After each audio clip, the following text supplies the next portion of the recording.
I find that the way we talk about and conceive of fairness in games is deficient. Perhaps you share this sentiment.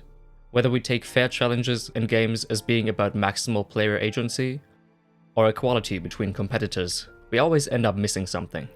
An explanation that works for chess or tennis, for instance, fails when applied to Elden Ring. And if fairness is one coherent notion, that's a problem.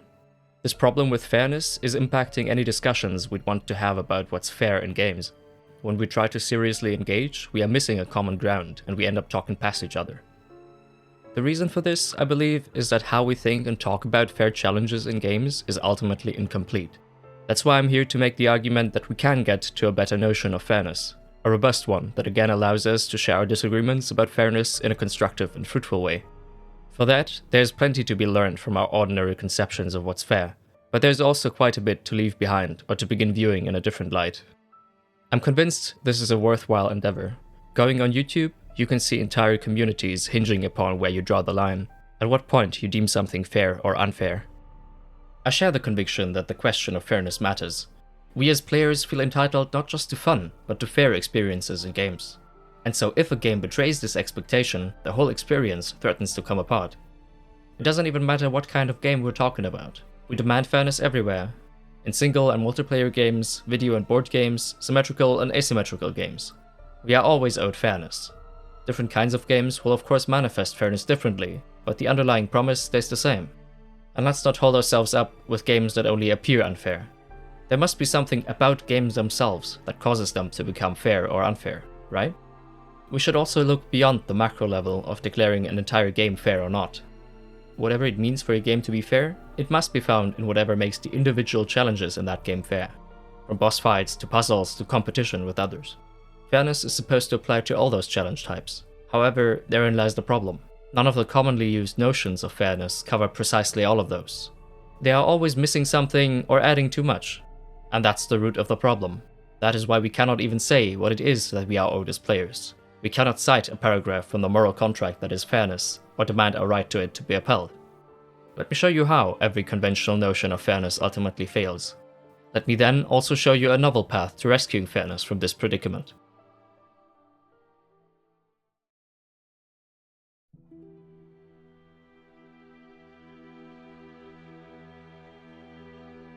Fairness is absolute agency.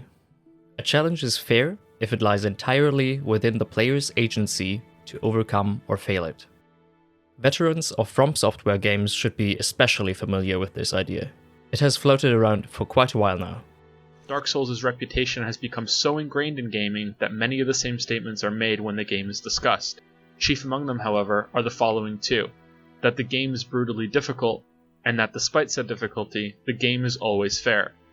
This last point is usually reinforced with some anecdote concluding with the phrase, "I'm dying a lot and it's always my fault. I love it." And it has proved its pervasiveness all the way to Elden Ring. The finite nature of the healing, coupled with the game's intent for high difficulty, so you feel like you've accomplished something by beating it, means that damage has to be avoidable for the game to function, fairly, or at all in my opinion. All damage has to be predictable and preventable. None of this has changed since my first video, and the challenge of the game is learning the ways you can predict enemy attacks and then get yourself out of harm's way while dealing damage back when you can. Viewing fairness as absolute agency makes it all about you. You are accountable. You are to blame for failure, you are to praise for victory. Achievement feels earned and genuine in games like this, because the player claims rightful ownership over their accomplishments. The obstacles in the player's way are not trivial, and overleveling gear and stats will only get you so far. Ultimately, it boils down to a test of the player's ability, of their mental and mechanical skill to overcome the challenge. You can see this in the 4 components that determine difficulty. The YouTuber Brekkies puts them the following way. 1. Player power. The player character's stats and in-game skills. 2. Player skill. The player's mental and physical skill at playing the game. 3. Enemy power. Enemy stats and in-game skills. And 4. Enemy skill. Enemy intelligence, decision-making, and strategy. The latter 2 are too narrow by only applying to combat challenges. I believe they must be made more broad. I shall replace them with the following. 3. Challenge level. Enemy stats and in-game skills, stage hazards, puzzle complexity, and restrictions on the player. And 4. Challenge dynamics. enemy intelligence, decision-making and strategy, changes in the nature or form of the challenge, dynamic interaction of game systems like physics. This gives us an equation for difficulty, where the higher the resulting value is, the higher is the level of difficulty of a challenge. The understanding that games like Elden Ring and Dark Souls make everything hinge upon player skill has seeped into how we talk about other game aspects as well. Health and healing don't bluntly describe units of damage the player character can withstand, they represent something, the mistakes you, the player, are allowed to make. Unfortunately, this pretty little picture ends up falling apart. It unravels as soon as you pull on the loose thread that is unavoidable damage. Damage that isn't predictable or preventable. Every Souls game has it. The Poison Swamp, the Damage Aura, the Poison Swamp again, and the Ultra Poison Swamp. The ambushes, the gank fights, and of course the bullshit moves. It is clear to see that all of those games, which we'd want to call fair, contain elements that cause them to fall short of the ideal, that break that promise where absolute agency lies with the player. The Souls veteran might retreat to the position that, actually, fairness is a matter of degree. I find that this betrays the very foundation of their initial claim. Either something is my fault or it isn't, and if it isn't, that's not fair. Now I feel like it's not worth it to cling to this overly demanding notion of fairness. You'd have to abandon the idea that all those games you like are fair, the very games that might have gotten you to click on this video. More damningly though, the claim that fairness is absolute agency utterly collapses when you turn your focus towards multiplayer games. How can all agency lie with me if there are multiple players? In a competitive sports match, like in tennis, it would be odd to say that a match is only fair if all agency in deciding the outcome of the match lies with me. What about my opponent? Surely they should have just as much agency as me. After all, sometimes they will hit the ball in a way where it is just not possible for me to return it, no matter how well I play. And when I strike a point against them, I can't be sure that it was due to my capability or because of my opponent's incapability. So did I really earn that victory? It doesn't even matter if my adversary is a human or not. The way we talk about single-player experiences indicates exactly that. We speak of punish windows in which we can exploit the mistakes and blind spots in a Souls boss fight. If a game immerses us properly, it doesn't matter if we're sitting across from another player or an algorithm. Either way, we accept that they play a large part in determining the outcome of a challenge. And more importantly, we accept that they should do so. I mean, really think about how many elements there are in games that are outside the player's control, and where it is fine for them to be outside the player's control.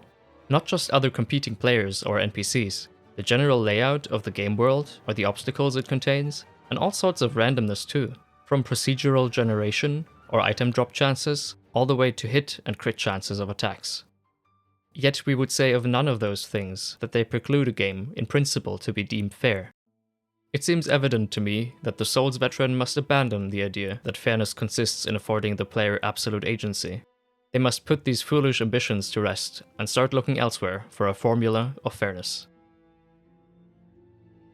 Fairness is significant agency. A challenge is fair if it lies to a significant amount within the player's agency to overcome or fail it. The Souls veterans might be too stubborn to really take my advice to heart. Instead, some of them might enter a surprise phase too by merely moving the goalpost. At first sight, the upshot of this strategy is that, now, we can talk about challenges, which include obstacles outside the player's control. Randomness, obstacle layout, other players, etc. In fact, we seem to have too much to talk about now. It's hard to think of a challenge in a game that doesn't meet the requirement of affording the player significant agency. And I don't think it's worth quibbling over the meaning of the word significant. No, I really mean that even the most generous interpretation of it will be much too broad to only capture fair challenges.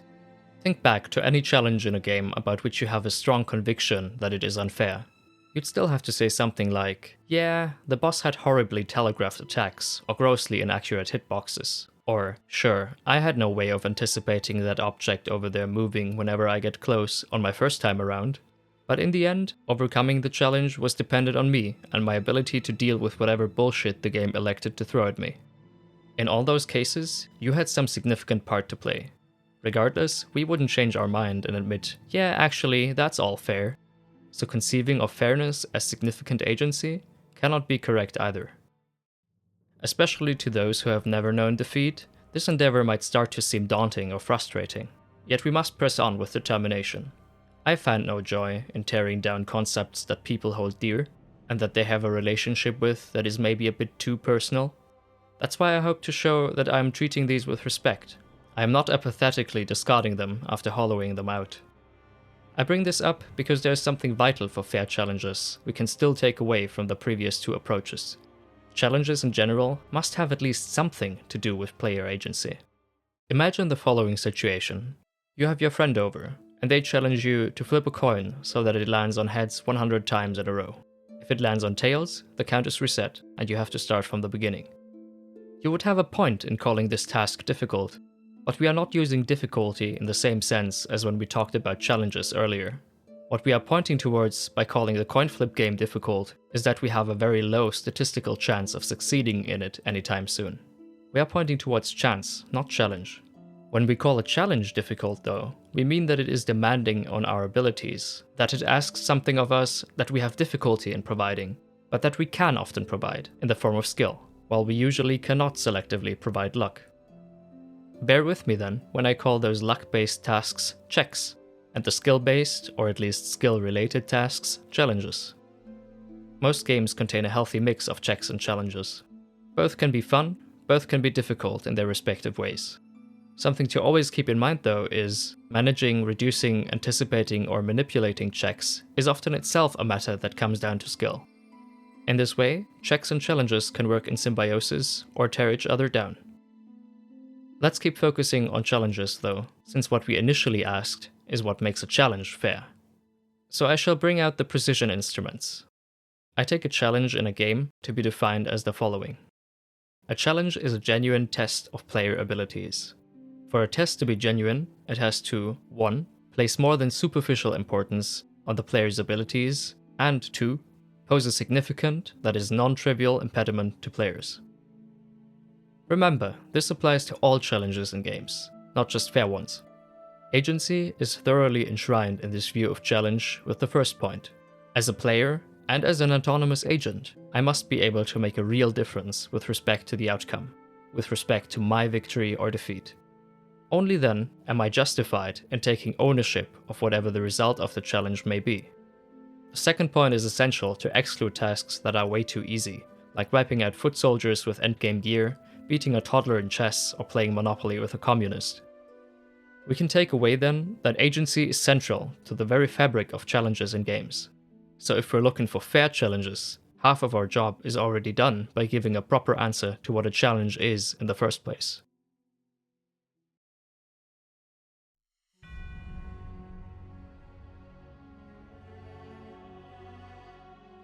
Fairness is being evenly matched. A challenge is fair if the player and the opponents or obstacles are evenly matched.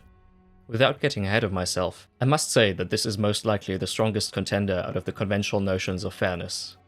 It captures it quite elegantly in my opinion, and it conjures up images of two proven valiant warriors engaging in an honorable duel. Quite striking. You can see this idea manifested in multiplayer games wherever they use ranking or elo systems. Whether it be a team-based or individual competition, by assessing a player's skill level, those players can be paired against equal opponents, or at least ones that are closest in skill. This also works for single-player games, most visibly if the player faces adversaries that are similar in nature to their own player character. They will have comparable abilities and appropriately sophisticated algorithms directing them. You can look towards systems of dynamic difficulty adjustment to more clearly see the effort going into getting this exactly right. The case for enemies and obstacles that have little in common with the player's tools is more difficult to make. Here we have to go the route of translating the level of difficulty they represent into some value. Conveniently, we are already familiar with what to do with that value. The equation we got earlier from the dials of difficulty can be used for exactly this purpose. We would like the value resulting from the two opposing sides to be as close to 0 as possible. That way, we guarantee both sides will be roughly equal in strength. Another thing comes into focus when you look at it that way. Claiming that fairness consists in being evenly matched means reducing fairness to a difficulty relationship the player has with their adversary. That relationship must, according to the definition, be symmetrical. This is all well and good in theory, but how do we know what values to put into the equation? In what way can we assess the symmetry of the difficulty relationship between player and adversary? If a challenge needs to be balanced around this, we better have a good answer at the ready. One approach is to look at outcomes, win percentages, the usage rate of tools, the closeness of the result. In short, analytics. What this de facto leads to is a morphing of the conception of fairness into the following. Fairness is producing close outcomes. A challenge is fair if it leads to close outcomes. There are two senses of close outcomes that could be meant by this. Firstly, that individual instances of a challenge are won or lost by a slim margin. Is this the sense we mean? Probably not. Think of hero shooters like Overwatch, where one team can dominate or be absolutely crushed by the enemy team, which is supposed to be on even footing with the first team's skill and power level due to skill-based matchmaking.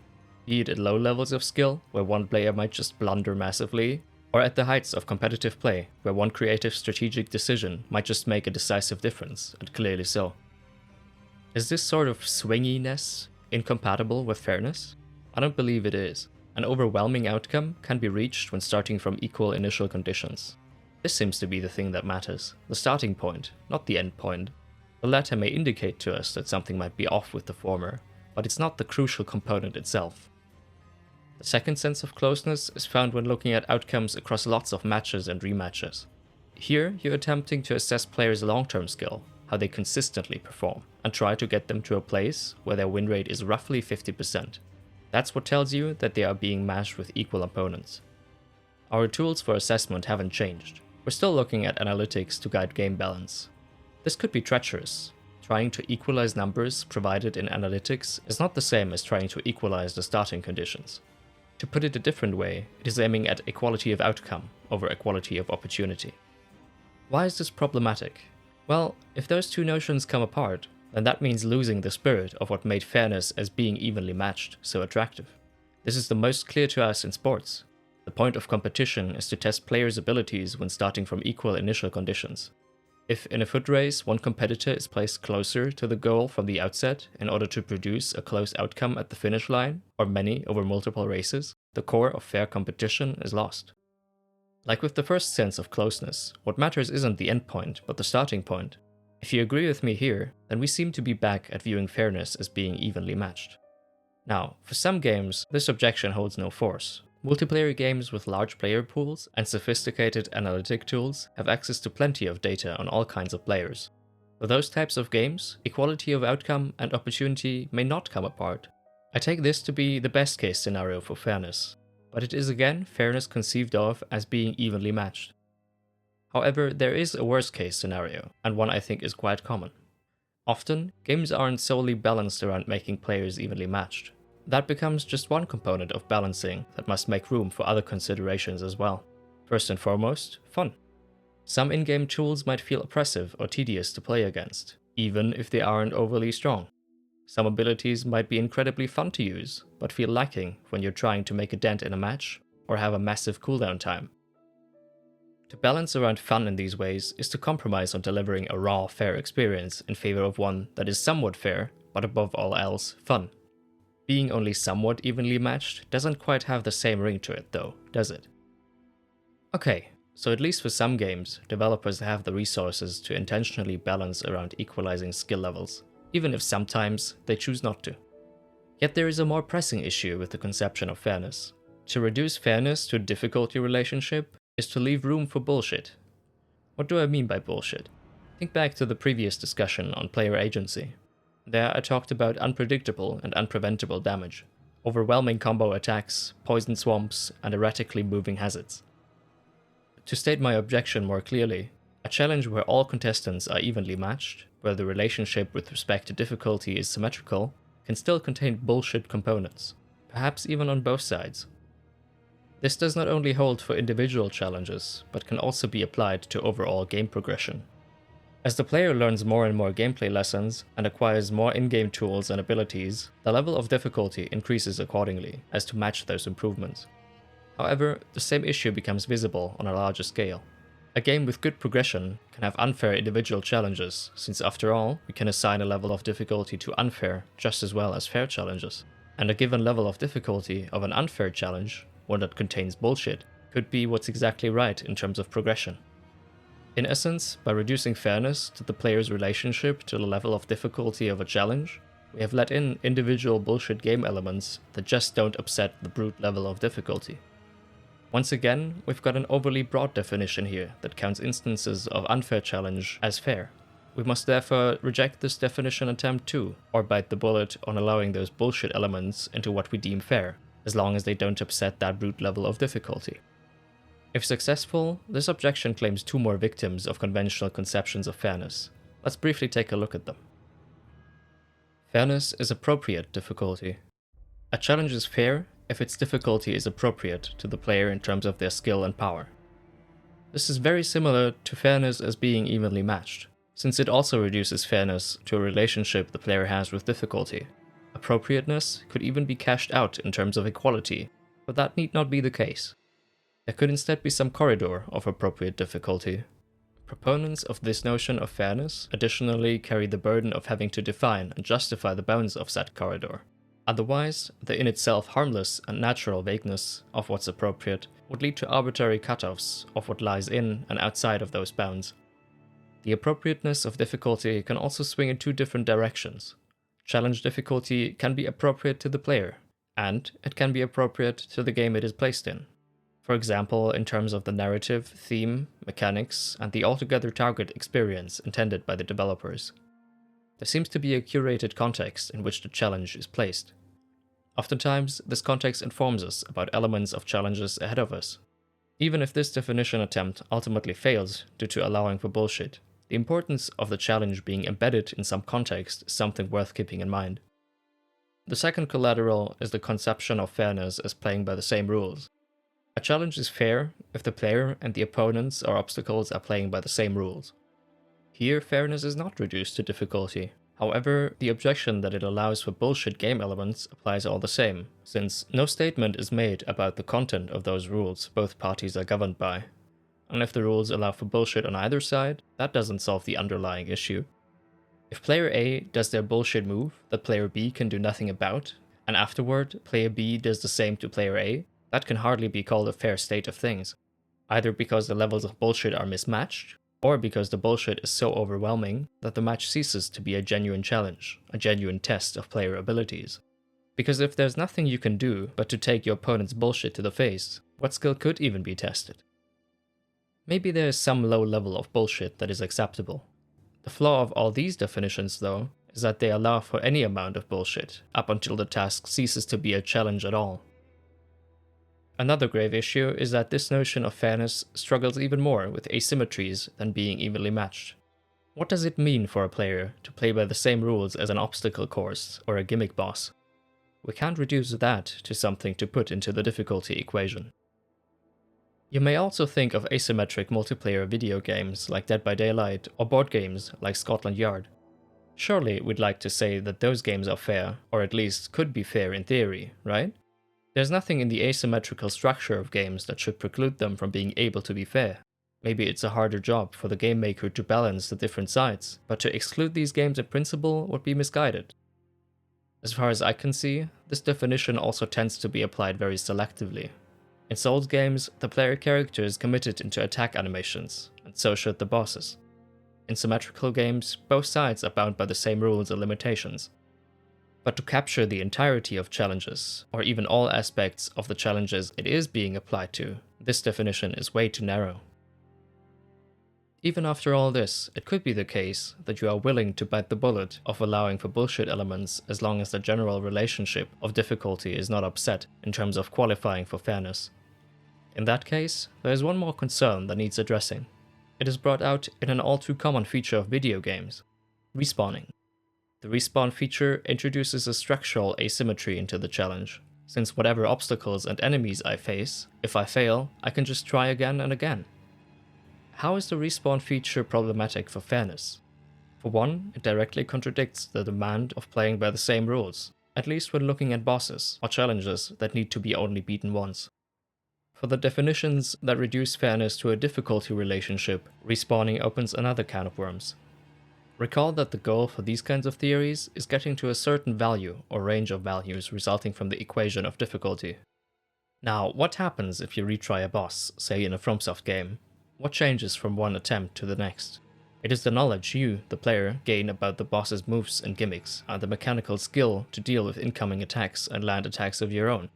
In other words, the figure representing player skill increases. One of two things could have been the case the first time you entered the boss arena. Either the equation already came out at the target value, for example near zero, without you having to learn new gameplay lessons, and in later attempts, if you continue to fail, the amount goes into the negative.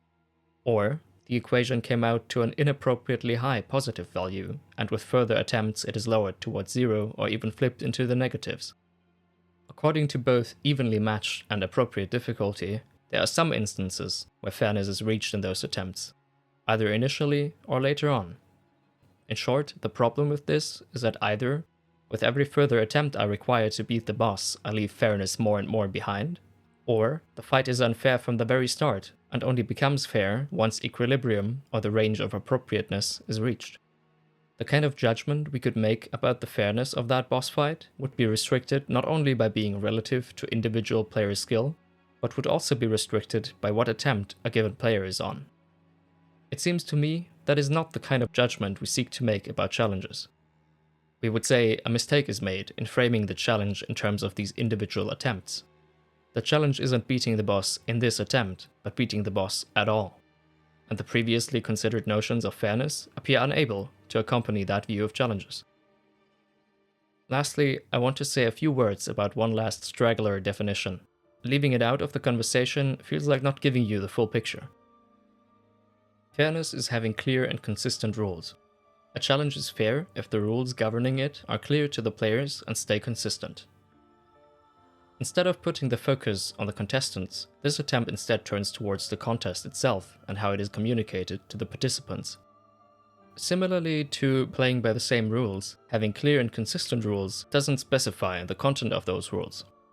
Again, those rules could harbor the unfairness themselves by allowing for bullshit elements or due to lacking any concern whatsoever for balancing different sides of a competition.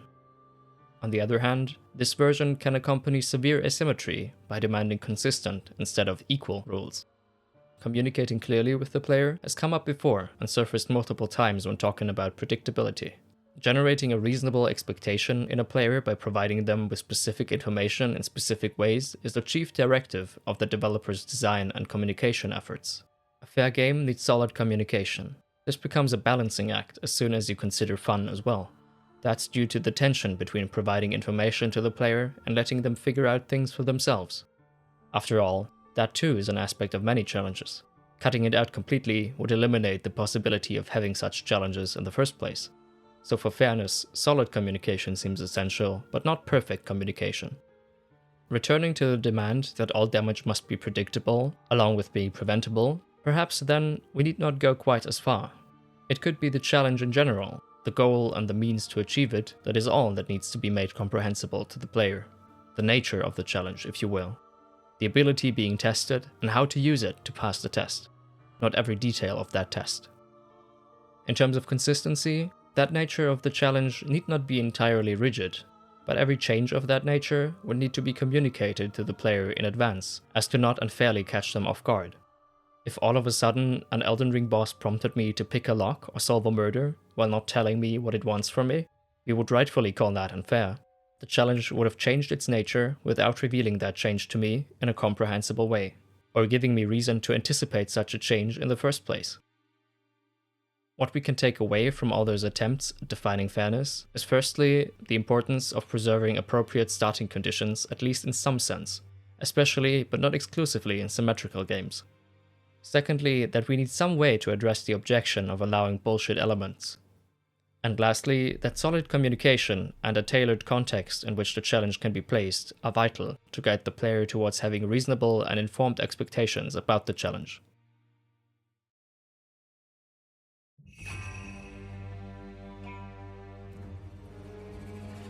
I promised you something substantial, something satisfying for the end, and I intend to deliver on that promise. After all, it would be unfair of me to mislead you. So I'll quickly repeat what I mean by challenge, present you with the definition of fair challenges that I've come up with, and afterwards discuss it in detail. Here it goes. A challenge is a genuine test of player abilities. For a test to be genuine, it has to 1. Place more than superficial importance on the player's abilities, and 2. Pose a significant, that is, non-trivial impediment to players. So far so good. Now what is a fair challenge? A challenge, that is a genuine test of player abilities, is fair if, for every player, it is true that 1. The player is tested on abilities that they can reasonably expect to be tested on, and 2. The player has at least a certain minimum of both opportunity and ability to overcome it, where that minimum is determined by what a competent player were to require, so that they could overcome it within an intended non-malevolent context. The first point restricts the realm of genuine tests of abilities to those that can be reasonably anticipated. To be exact, what can be expected is what abilities are being tested. This is weaker than the demands made by absolute agency, where everything needs to be predictable and preventable. It is not immediately specific mechanics that have to be telegraphed or tutorialized. It is, as I've alluded to, the nature of the challenge that has to be overt. Communicating that nature to the player is the vital component. In a Souls-like boss fight, I know that my reaction speed in terms of evading, blocking, or parrying attacks is being tested, along with managing health and stamina. Additionally, I am tested on learning and remembering the boss's moveset and giving the appropriate input response. In a puzzle game, I know that I can be tested on, for example, spatial awareness, predicting how the behavior of individual components will work together, creative thinking, pattern recognition, or drawing conclusions from several clues. But am I not letting in bullshit once again by restricting the requirement to the communication of the nature of the challenge, which abilities it tests? I don't believe so.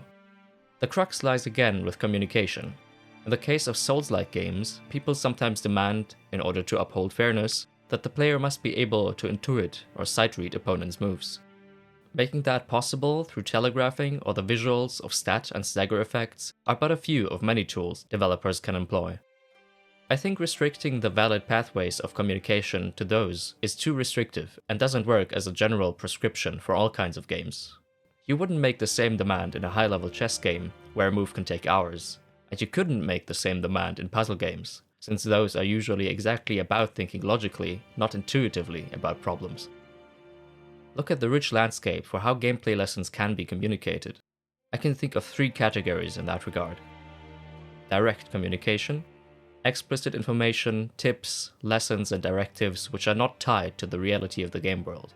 Think tutorial pop-ups, health bars, stats, or the user interface in general. Explicit diegetic communication, a character or object that is part of the game world and gives you explicit advice or information. Think NPC dialogue, quest logs, or the health bar in Dead Space. And implicit diegetic communication, elements of the game world from which the player is supposed to make inferences. Think attack telegraphs, hit feedback, the intentional layout of the game world, or environmental and narrative clues. At least those that aren't then explicitly taken up in something like a quest log. Now, neither the developers nor in-game sources of knowledge need to always be honest or forthright with the player. Especially the latter can sometimes make for great narrative moments where the player gets duped by a false ally or an unreliable narrator. It is, however, also especially such cases of unreliable or misleading or straight up lacking communication that can lay the groundwork for unfair challenges. I've picked up the discussion on communication once again in service of giving you a convincing answer to the objection of allowing bullshit. My answer is that it is impossible to communicate the nature of a challenge completely in the abstract. In communicating the nature of the challenge to the player in some detail, incidentally, the game will also provide communication for incoming attacks, abilities, but also hits dealt to the boss. Analogously, you cannot make a puzzle comprehensible to the player without communicating to them what any step of going about solving it actually looks like. Why do I think that must be the case? Because challenges that communicate what abilities they are testing fulfill the following 4 conditions. They make the goal comprehensible, they give players an idea of how to engage with the challenge, they signal players when they make progress, and they provide a general sense of solvability. To put it a different way, they provide answers to 4 questions players will ask themselves. What am I trying to accomplish? How am I accomplishing it? Am I actually accomplishing it? And can I really accomplish it? Fulfilling those conditions and answering those questions will ensure solid communication of most aspects of a challenge to varying degrees. Bullshit puts a crack into answers to these questions, through which doubt slips in. For if you take or mistake something to be a bullshit move, you will quickly come to question the nature of the challenge. Maybe it isn't my ability to evade, block, or parry that is being tested here. Maybe this challenge is just about health management. Or not a challenge at all, but instead a stat check on whether my health pool is high enough. If the game confuses you about the nature of the challenge via bullshit elements, it thereby falls short of the demand that the nature of the challenge needs to be overt. It fails in effectively communicating what ability is being tested. Let's move on to the second point. The definition is supposed to make sure that the challenge is beatable, reasonably so. The core part of the second point is the minimum of opportunity and ability provided to the player within a given context. That minimum is defined by what a competent player would require so that they could beat the challenge in that context. It is noteworthy that I am deploying this device of the hypothetical competent player, though that player often has quite real counterparts in the form of playtesters and the target audience that eventually get their hands on the game. Before I get ahead of myself, I should be clear on what I take the competent player to be. The competent player is a player of sound mind and body relative to the target audience, who has learned the essential gameplay lessons the game has taken effort in imparting to the player up to the current point, and is willing and able to learn more going forward. And that player is not required to unpromptedly bring additional knowledge from outside the game into the challenge. With the first point, I want to ensure the player has the basic ability to even properly engage with the challenge. A challenge in a children's game will, for example, require the mental fortitude of a child, not an adult, and most ordinary sports disciplines will require not having a physical disability. What is required varies with the challenge and who it is supposed to be for. The second point is supposed to guarantee that the player is properly engaging with the core gameplay systems and is capable of growth. They are supposed to genuinely play, and that should be reflected in their attitude toward the game. Lastly, the third point is meant to make explicit the notion that challenges, or at least games, are somewhat self-contained experiences. It is also intended to emphasize the importance of communicating with the player within and about the challenge.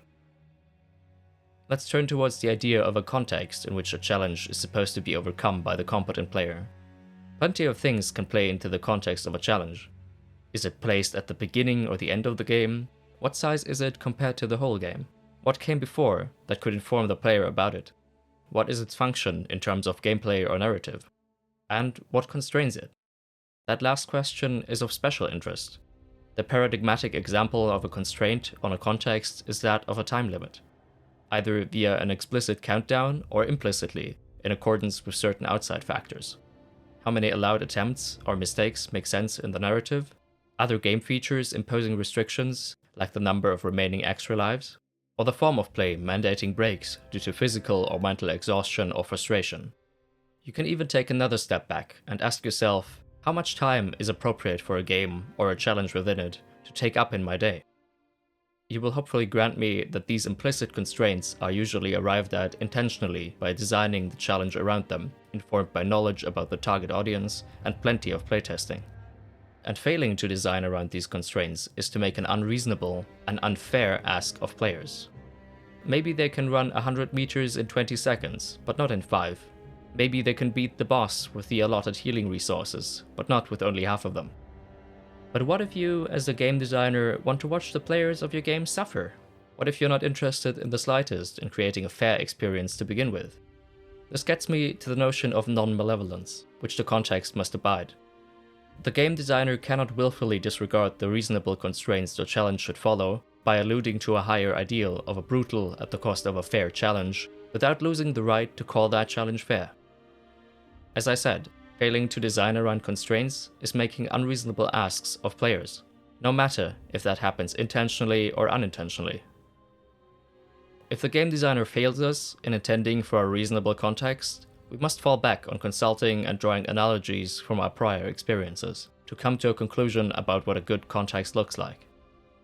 I feel the need to clarify that the described brutal, sadistic challenges can still provide plenty of fun and evoke strong feelings of accomplishment. Yet calling them fair would be wrong, even if players on occasion throw themselves into such challenges willingly. Choosing to fight Consort Radahn naked at level 1 does not make the resulting fight a fair one.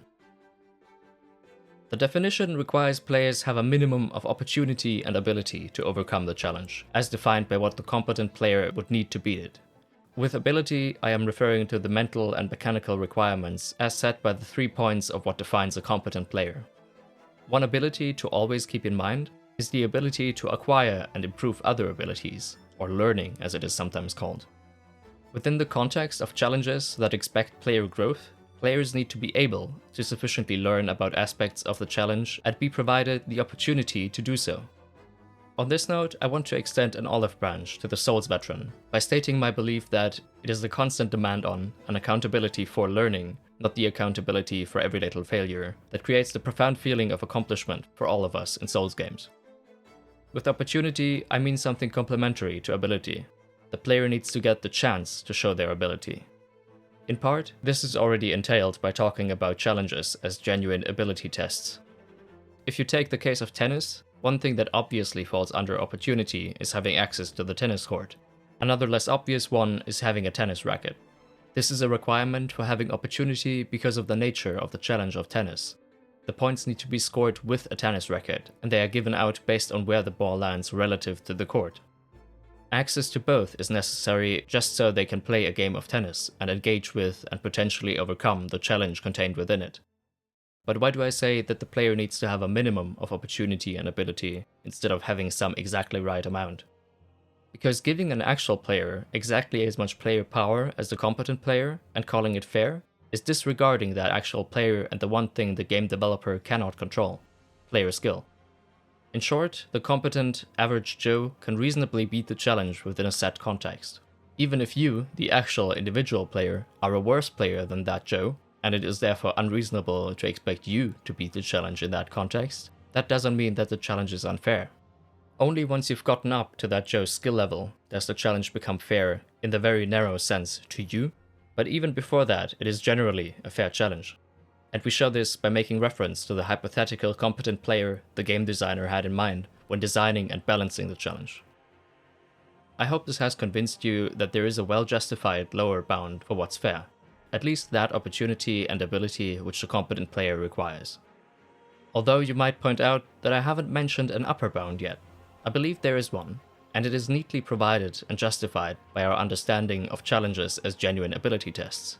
Remember, for a test to be genuine, it has to pose a significant, that is non-trivial impediment to players. Therefore, if a player has too much opportunity and ability to overcome a challenge, it ceases to be one. And if we don't have a challenge anymore, it only follows that we cannot have a fair challenge either. Does some vagueness remain? Yes, of course, but not any more than with any other definition we've looked at. That is a hurdle for applying the definition, though not an insurmountable one. The inarguably bigger threat, not of being vague, but of being arbitrary, has been addressed. I should issue a clarification about what the minimum means for multiplayer games.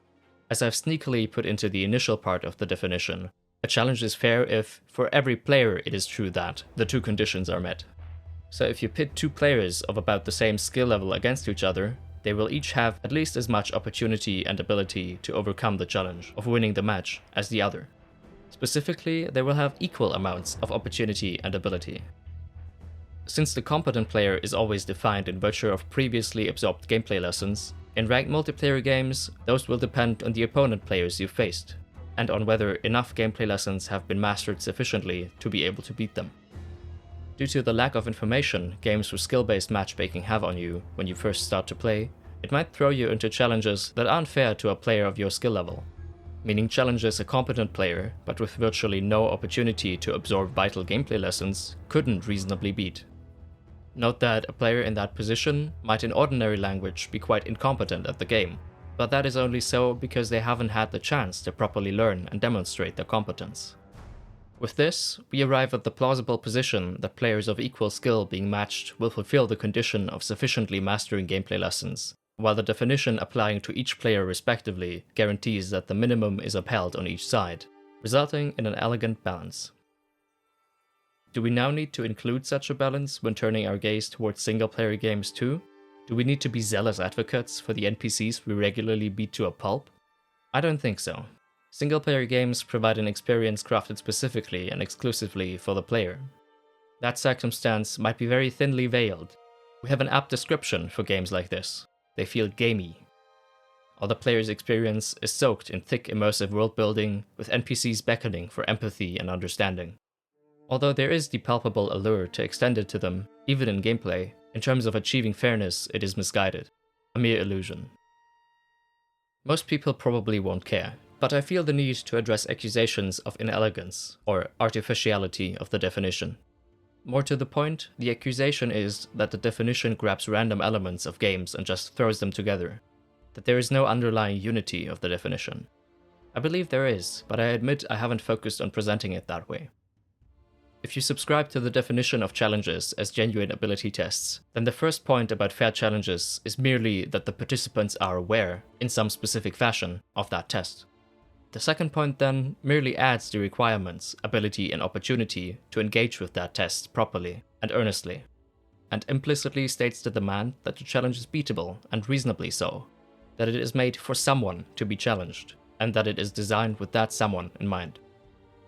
With that, the brunt of the work has been done, but your head might still be spinning with definition vertigo. Let me alleviate that.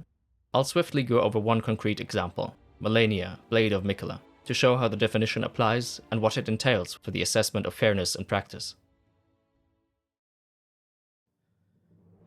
So you apply your buffs, mentally ready yourself, and step through the fog wall. You take on Malenia and in no time, end up skewered on her blade. What happened here? This doesn't feel fair. But does this feeling track reality? Let's see. There's a couple of questions we can ask ourselves. Is what lies before me a genuine test of my abilities? Am I able to anticipate what abilities will be tested? Would a competent player in my position have a reasonable shot, opportunity, and ability to achieve victory within the given context? I believe the response to the first point is uncontroversially yes. The player is being mechanically tested to react fast enough to her attacks and to input the proper response. Since this will most likely play out over multiple attempts, there is an aspect of attrition too that applies both in terms of physical and mental fatigue. For mentally, our abilities are also tested. Remembering her attack patterns, deciding when to heal and when to go on the offense, and keeping a level head in the heat of battle. You might be enticed to counter with the assertion that Waterfall Dance, Malenia's flurry attack, is a bullshit move, one that cashes out as a stat check on your health, not an ability test to evade it. Let me grant this for the sake of argument. Even so, the player still has a lot of agency over how the fight, the challenge as a whole, plays out. The fight isn't so plastered with bullshit that we have left the realm of genuine tests. I therefore take this first question to be answered in the affirmative. Moving on to the second one, the same point about Waterfall Dance can be asserted once again, as a bullshit game element casting doubt upon the nature of the challenge. To be more specific, it casts doubt upon the response to the second of the 4 questions that we got to know earlier. How am I accomplishing emerging victoriously from the fight? Is it by blocking? Certainly not, but that is communicated quite clearly and quickly by her lifesteal mechanic. Is it by skillfully evading? We'd have this expectation of most other attacks in Elden Ring. Maybe some ask for pressing the jump instead of the dodge button, but dodge ability is a realistic expectation to have. Mind you that exceptions to this do exist, most prominently with the area of effect arena nukes some bosses are prone to do.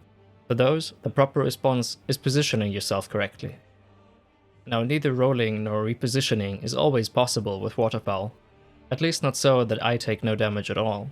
I am talking from the perspective of a player that isn't following online guides and is perfectly executing them, by the way. I'm doing so in anticipation of measuring fairness by the competent player who isn't required to unpromptedly consider such methods. Is it a sensible expectation that dodging or spacing correctly should get you to take no damage? I believe it is. That's how most attacks so far have worked at least, but abandoning it does not immediately get you to an unfair challenge in my opinion. Take blocking with a shield for example. Depending on your choice of shield, you still take some chip damage in addition to stamina drain. That doesn't mean blocking is an inherently unfairly balanced mechanic. It's just how blocking works, and lots of people find that acceptable. It's just that they can expect the chip damage to consistently occur, whereas dodging usually does not come with the same drawback. Sometimes the player's tools don't allow for a clean sweep, and that's not detrimental to fairness. Take playing tennis again as an example.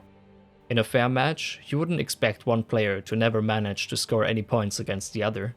It could happen in an outlier situation, if a lot of luck or other factors are involved, or if the players aren't comparable in skill after all. It's not a disgrace for your opponent to score a point against you in tennis, and it's not one either if you get hit from a boss in Elden Ring. In short, the recommendation would not be to abandon all evasion maneuvers, it would be to try your best at them, and all the while try to keep your health as high as possible to rule out a one-shot death. If you yourself want to undertake a no-hit challenge, more power to you, but you must agree that that is not the expectation the game has towards its regular players. Getting hit in a fight is fine, that's why you have your healing flasks, and managing them and your health bar has always clearly been part of the genuine challenge of Souls games. Let me say though that Waterfowl is an instance where communication is suboptimal. As a crude example, if in front of the fog wall you get a tutorial pop-up saying Waterfowl isn't designed to be entirely dodgeable, be sure to watch your health. Then without changing anything about the fight itself, I believe the mechanic would become more easily acceptable, the switch up a bit more digestible. Whether such a switch up has a place at all in Elden Ring is perhaps a different, more basic question about the genre of game we have in front of us. This leads me into the third and last point, having sufficient opportunity and ability to win. The context, taken as beating Malenia, not beating Malenia in your first try, contains an abundance of opportunity by letting you respawn to learn and adapt to her moveset. With all the tools and level ups gained on the long and arduous journey to Malenia, you also have collected plenty of effective tools for the job. One objection can be made though, that the context in which we are considering Malenia is a malevolent one. For this last one, let the players suffer. I find this a difficult argument to make.